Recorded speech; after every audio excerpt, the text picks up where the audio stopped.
All right, post-op. We're going to look at Charlie after his operation. I've been reading your discussion posts, and I love that you are recognizing that Charlie does in fact have an intellectual disability, but it seems as though he is very determined and he wants to be smart. Today, though, we're going to shift from this idea of characterization into point of view. So if you look at our learning target, I will analyze how differences in the points of view of the characters and the reader create an effect of sympathy. So as you guys are reading today, I want you to think about not only Charlie's point of view, okay, and how it changes, but also your point of view.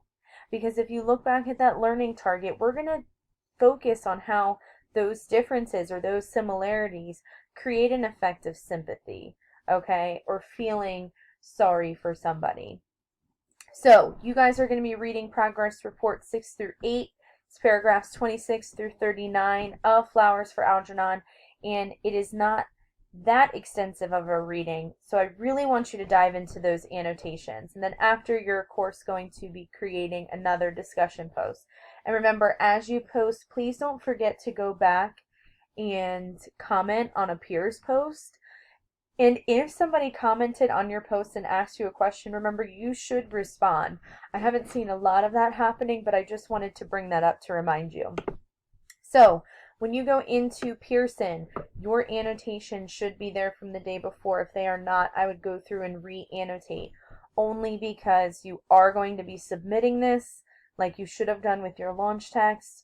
For a grade, it'll be 20 points at the end of the week. So it'll be 4 points each day for your annotations. So I'm going to go down here to Progress Report 6.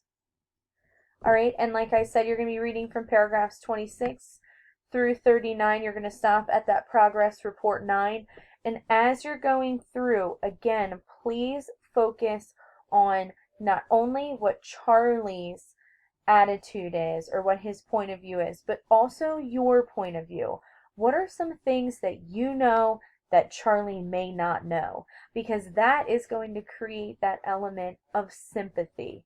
Again, in your learning target, we were focused on how either those differences or similarities between Charlie's point of view and your point of view create this sense of sympathy. So remember, as you're annotating, you'll highlight it and then type in your annotation. And as always, if you have any questions, please do not hesitate to reach out. Enjoy!